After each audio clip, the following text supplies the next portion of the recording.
Zimbabwe లాంటి team ఆస్ట్రేలియాను ఓడించడం ఇది మొదటిసారి కాదు, ఇది రెండోసారి. అవునండి, మీరు విన్నది నిజమే. నేను కూడా వినగానే షాక్ అయ్యాను. కానీ జింబాబ్వే పూర్తి వివరాలు తెలుసుకున్న తర్వాత స్టన్ అయ్యాను. ఇలాంటి టీం నేను ఇన్నాళ్ళు తక్కువ అంచనా వేశాను అని అనిపించింది. ఎందుకంటే వాళ్ళు క్రికెట్ మొదలుపెట్టిన కాడి నుంచి వాళ్ళు ఆడిన ఆట తీరు అలా ఉంది. అయితే 2000లో రాజకీయ అస్థిరత, అంతర్గత సమస్యల వల్ల జట్టు బలహీనపడి 2019 వరల్డ్ కప్ క్వాలిఫై కాకపోయింది. కానీ జింబాబ్వే టీం మొదటి నుంచి స్ట్రాంగ్ గానే ఉంది. జింబాబ్వే దేశం 1980లో స్వతంత్రం పొందిన తర్వాత దాని పూర్తి పేరు రొదేషియాగా ఉన్న ఈ దేశంలో క్రికెట్ బ్రిటిష్ కాలం నుంచే కొనసాగుతూ వచ్చింది. 1983లో జరిగిన వరల్డ్ కప్ లో మొదటిసారి వరల్డ్ కప్ ఆడిన జింబాబ్వే ఆస్ట్రేలియాను ఓడించి ప్రపంచాన్ని షాక్ గురి చేసింది. అదే టోర్నీలో భారత్ కూడా షాక్ ఇచ్చింది. అన్ని వికెట్లు పడిపోయిన తర్వాత కపిల్ దేవ్ ఒక నిలబడి 175 కొట్టి భారత్ ని గెలిపించిన జింబాబ్వే పోరాటం ప్రపంచ దృష్టిని ఆకర్షించింది. 1990లో గోల్డెన్ ఎరాలో Andy Flower, Heath streak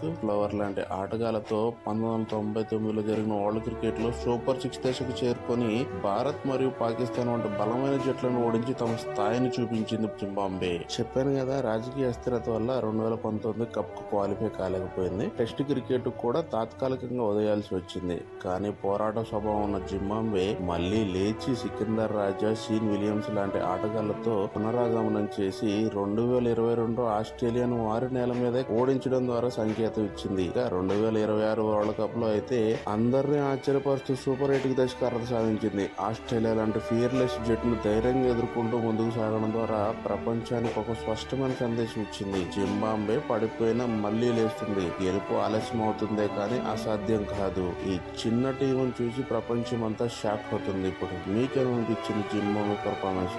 comment చేయండి. అలాగే మన ఛానల్ ని సబ్స్క్రైబ్